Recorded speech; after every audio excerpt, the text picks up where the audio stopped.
عقائد بڑے مضبوط رکھے. وہ اعلیٰ حضرت بریلوی رحمۃ اللہ تعالیٰ علیہ باہر کھڑے تھے, دروازے پہ تو ایک شخص آ گیا مانگنے والا.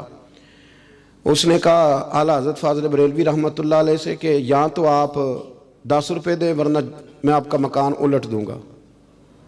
تو اعلیٰ حضرت فرمانے لگے تو 10 کے 20 مانگ پر مکان الٹنے والی بات غیر شرعی ہے, تو بلیک میل کر کے خیرات لینے آیا ہے, یہ کیا طریقہ ہوا؟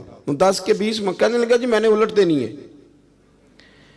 اس کے ساتھ ابھی گفتگو ہو رہی تھی کہ اعلیٰ حضرت کے چھوٹے صاحبزادے چھت پہ گھیل رہے تھے. حضور مفتی اعظم ہند مولانا مصطفیٰ رضا خان صاحب, ہم شبیہ غوث اعظم, اتنا بڑا درجہ اللہ نے دیا. 1.25 کروڑ آدمی ان کے دست مبارک پر بیعت تھا, اور بیعت ہونے والوں میں بڑے بڑے محدثین اور مفسرین شامل تھے.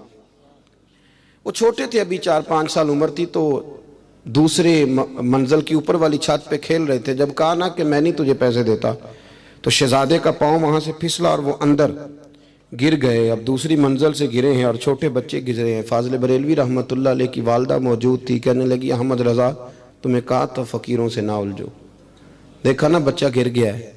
تو بچہ سرکار کا اپنا فرمان موجود ہے کہ اولاد آدمی کو بزدل کر دیتی, لیکن اعلیٰ حضرت فاضل بریلوی فرمانے لگے اماں میرا بیٹا گر گیا ہے, میں تو اندر بھی نہیں آیا اسے دیکھنے, یہ میرا ایک پتر ہے, میرا 1000 بھی ہو تو میں نبی پاک کی شریعت پہ قربان کر دوں گا, پر میں اس کی غلط بات ماننے کو تیار. یہ لفظ آپ کی زبان سے نکلے تو شہزادے دوڑے ہوئے آئے, عرض کی ابا جی میں اوپر والی چھت سے گرا ہوں, میرے تو کپڑوں کو مٹی بھی کوئی نہیں لگی. عقائد کی مضبوطی حسن ہے, اس حسن کو قائم رکھیں. فلاح کے لیے سب سے ضروری یہ ہے کہ آپ کا کوئی نظریہ تو. یہ کیا بات ہوئی کہ رسیوں سے ڈرنا, ہر چوتھے آدمی کو کالا جادو ہو گیا, ہر پانچواں آدمی آ کے کہتا ہے, اور بڑا کام چل رہا ہے عاملوں کا. انہوں نے تو اپنے بورڈ پہ وہ بیماریاں لکھوا دی ہیں جو ابھی پیدا بھی نہیں ہوئی, ان کا بھی وہ علاج کراتے. خدا کا خوف کریں, اتنا تو نہیں جادو آسان کے سبھی کو ہو گیا ہے. تو اب وہ فقیر صاحب جو تھے وہ پہلے تو بڑے مطمئن تھے کہ بچہ گر گیا, چلو تکا لگ گیا ہے, لیکن اب جب شہزادے دوڑے آئے تو وہ پریشان ہوئے. فاضل بریلوی کو اللہ نے بڑی شان عطا فرمائی. اعلیٰ حضرت رحمۃ اللہ علیہ فرمانے لگے تو کہتا تھا مکان الٹ دوں گا.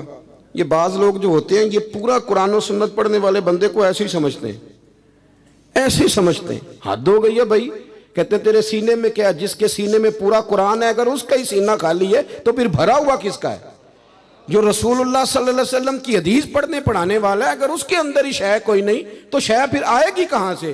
سنو اور یاد رکھنا, اعلیٰ حضرت نے جوتا الٹا فرمایا تو کہتا تھا مکان الٹ دوں گا, تیرے اندر طاقت ہے تو میرا جوتا سیدھا کر کے دکھا. اٹ سٹ تے پکھڑا کوار گندل اسی اور بھی بوٹیاں جاننے ہیں, یہ کہنا سیدھا تیرا پتہ چلے, تیری فقیری کی سمجھ آئے کہ تو کتنا بڑا فقیر ہے. اس نے پورا زور لگایا پر جوتا سیدھا کر سکا. کیسے آقاؤں کا بندہ ہوں رضا, بول بالے میری سرکاروں کے. اب اعلیٰ حضرت رحمۃ اللہ علیہ نے جوتا خود سیدھا کیا اور جیب سے 10 روپے نکالے. فرمایا یہ پیسے لے جا, پر آج کے بعد جس سے مانگنا پر اپنا فقر دکھا کے مانگنا, کسی کو بلیک میل نہ کرنا, اس لیے کہ ہم مسلمان ہیں, ہمارا سب سے پہلا بھروسہ اپنے رب کی ذات پہ. اپنی زندگی کے اندر پہلے سب سے مضبوط نظریات. یار ابھی تک لوگ یہ کہہ رہے ہیں کہ بلی رستہ کاٹ جائے تو کام نہیں چلتا. لو بلی نے بھی تو سڑک سے گزرنا ہی ہے نا, وہ کدھر جائے گی بیچاری.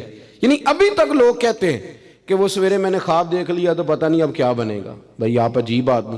وہ جی رات میں نے ڈراؤنا خواب دیکھا ہے, پیر صاحب کیا کریں؟ تو میں کہتا ہوں ڈرونی باتیں نہ سوچا کرو. آپ اگر دن میں کار چلائیں گے تو رات کو خواب میں بھی کار ہی آئے گی. یہ بالکل پکی بات ہے.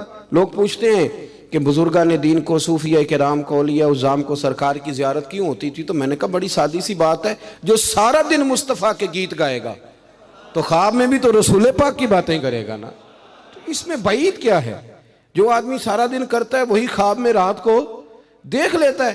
پہلی بات اپنے عقائد. اور دوسری بات یہ کہ ہمارے ہاں نا آہستہ آہستہ غلطی تسلیم نہ کرنے کا رواج بڑا عروج پکڑ رہا ہے.